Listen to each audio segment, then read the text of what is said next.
The topic of this presentation is manual and automated hybrid searches in NIST26. It includes both a video and a handout. The handout will include information that is not shown in the video, so check out the handout in addition to watching the video.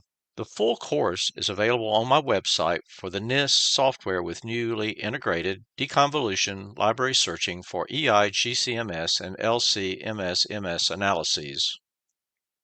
Hybrid MS-MS search, extending library coverage. Conventional MS-MS searching depends on exact spectral matches, limiting identification when compounds are absent from libraries.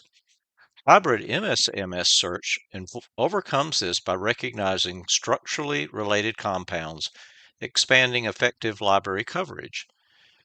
In the NIST Mass Spectral Search program, the hybrid search is available both for manual in the library search window type searching and automatically within the chromatogram workflow. The use of deform highlights mass differences corresponding to plausible structural modifications, thus guiding interpretation. These capabilities enable more confident exploration of unknowns beyond exact matches. Additional information is available on my website for the novel NIST hybrid search for unknown identifications. And you can see all of the resources over on the right side of the screen. Today, the video and associated handout will only cover the basics of the hybrid search.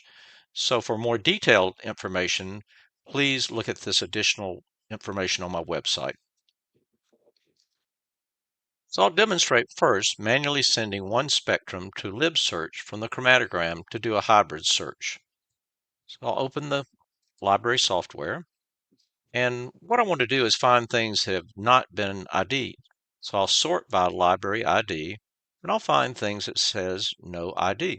Those would be good candidates for searching the hybrid search for to find possible identifications. So I selected all of those, and I'll say a right click on them and show selected. I select them all, of course, with the shift key, picking the first and the last. And now I will go in and let's sort and look at the most abundant first. So I'll do abundance relative and go to the top of the list. Let's just pick the most abundant. It's a 2.8% abundance with a precursor of 511. And to send it, I'll select it, and you can see the spectrum up here. Of course, there's not a spectrum below because it didn't ID it. So we'll right-click on that and say Library Search.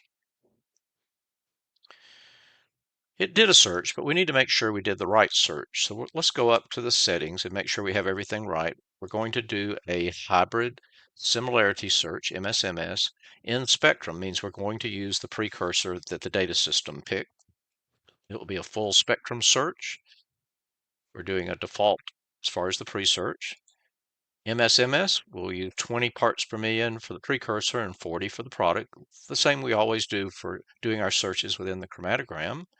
The libraries will do the high resolution MSMS, though you could pick others if you'd like, but we'll just use that one for now. It's the largest one from NIST, and say OK.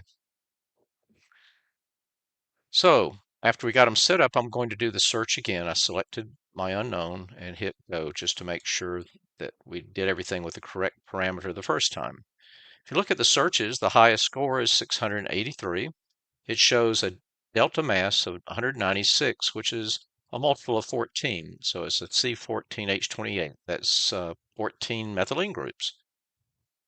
And we just have to propose where to put those methylene groups. Since the adipate's part of the name, I'll just assume that the additions of the alkyls had to be out here. And since I have 14, I think I'll just divide them both sides and see how that fits the MSMS spectrum. So we'll send that to default structure editor. And we're going to add 7 to each side. So I come up here and I pick the group here to add multiple groups, and we'll stretch it out till we get 7. And we'll put 7 on the other side. I'll select the whole thing, and then I'll do an F9, just kind of straightens things up to make them look a little prettier. Then you got to make sure it's selected. So I highlighted it and say Edit, Copy. Now I go back to the NIST search program, and I need to send this to MS Interpreter. Send to MS Interpreter. There's no structure here yet, but we'll paste ours in. So I'll left click to highlight the structure box and say File, Edit, Paste. And now we have our structure in there.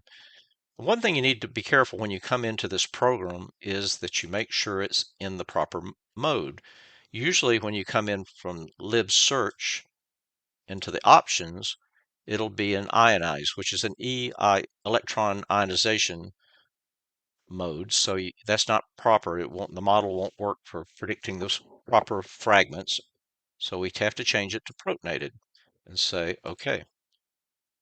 Now if you go out to the 511, you'll see that's the molecular ion. It looks good. So it's got a very good fit, 1 part per million error. So that fits nicely. But now we have to decide, did it really add things on both sides? So we go to here, and that says that this side of the molecule is okay. So that indicates that probably those 7 groups needed to be split symmetrically, 7 on one side, 7 on the other for that, and that's a good fit. 1.2 parts per million for the proposed molecular formula and structure. And this is just another one. It tells you again that it looks like it's added symmetrically. And all of these at the bottom are just the adipate part of the molecule. So that just tells you the adipic acids there. And they all look good. That one's a different fragmentation in the middle. But all of them look very reasonable proposal for the structure. Some of them are aliphatic type ions. So that's a reasonable structure for our unknown. Of course, this could be branched out here. It doesn't have to be straight chain. But at least we've narrowed it down to a very small number of compounds. I want to talk about some general comments for ammonium adducts in MSMS. There's more M plus H than M plus ammonium adducts for species in the NIST MSMS library. NIST does not purposely add ammonium when acquiring reference spectra. They usually protonate with an acid, but sometimes it just shows up. But when you do see one, you'll see a loss of 17. And really, the loss of 17 takes you back to the protonated species. And if you acquire the MSMS of either the M plus 1, the protonated, or the M plus ammonium, you'll get the same fragment ion spectrum. So it doesn't really matter which you search. But sometimes if one's not in the library, it might be a little bit better to go ahead and just change the ion if you'd like. So we're going to change the specified ion to the M plus H value noted for the fragmentation. So we'll unclick in spectrum and insert our value for M plus H noted in the spectrum. So let's try that in the software to demonstrate this change. So we'll go and find it. It's this one here. And you can see the 451, and this one's the 458, so it's lost 17. That's a characteristic thing you see for ammonium adducts. And we'll send it to the hybrid search.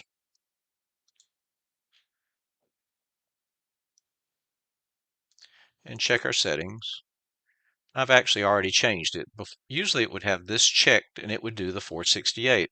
But when we uncheck that and I put in 4513624 and we'll say OK, then we'll search it and say go, do the search again. And you'll see in this case there's one difference in ethylene oxide between this. This is at 407. The ion here, and this is at 451. So this has one more ethylene oxide group in the chain than this one, but we get the desired results. So this is just a trick sometimes if you're having trouble with the hybrid search and you kind of think it's the ammonium because you see the loss of M plus 7 M plus ammonium to give M plus 1 by loss of ammonia, then give this a try. It might help you with understanding the hybrid search results. I want to show you automated hybrid search within the chromatogram window now for the same file. So we'll go up to the top and say File, Analyze MS Input File. We'll pick the same file. We'll do positive. The libraries will be the same, the tolerance. The big difference is we'll say hybrid search, and it's going to be a long runtime. They warn you there. And if you do that, if you run in background, it allows you to do other things within the chromatogram window and within the NIST library window while this is occurring, and it'll tell you when it's done. Before it took 19 seconds to do the MSMS chromatogram analysis to do the initial analysis I showed you a minute ago to find the unidentified components, the non-IDs. So we'll time this, and I'll probably cut out some time to figure out how much the increase was. So I'm starting it now.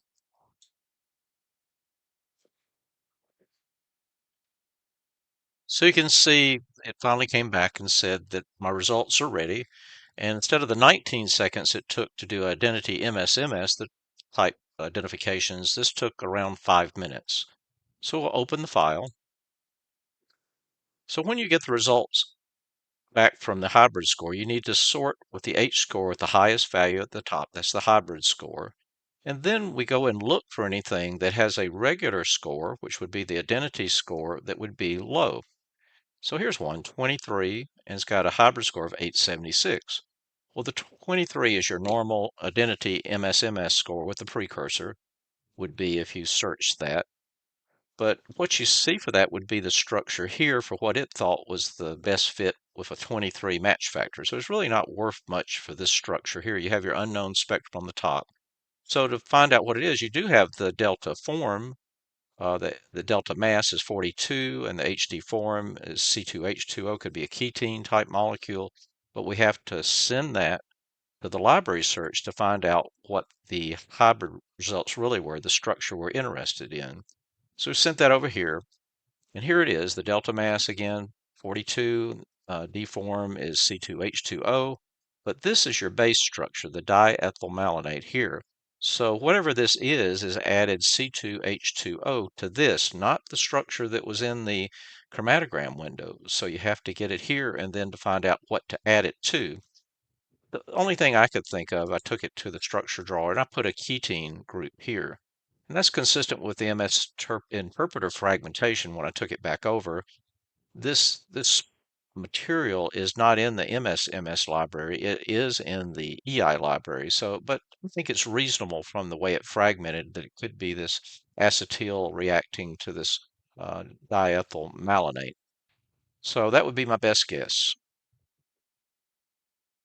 So before we end this topic on the video, I thought it would be useful to take a look at our non-IDs again as a group to see what happens. So I'll click on sort by libID, which was with using the identity score to find all the no IDs. So I'll search the first one here, select it while I hold the shift key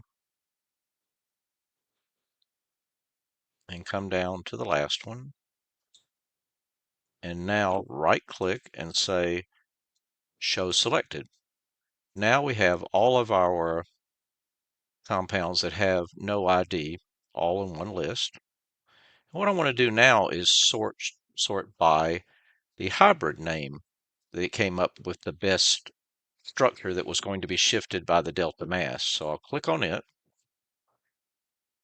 and we'll sort by the class of compounds. And what you see is you can start seeing groups of compound, like there's a very large number of diethyl adipates in here as background, diethylene glycols. So you can see classes of compounds when you do it this way, especially for the non-ID ones that I thought was interesting. So it's a huge amount of data, and if you had to send it over one by one to get the structure, it would take a while, but you can do other things with it. So this is the demonstration of the automated system, and also we demonstrated the manual first. But the hybrid search in general is very good for identifying things that are not in the library, but you have to propose them from the chemistry of the differences and then compare it in MS Interpreter to see if your guess is reasonable. Good day.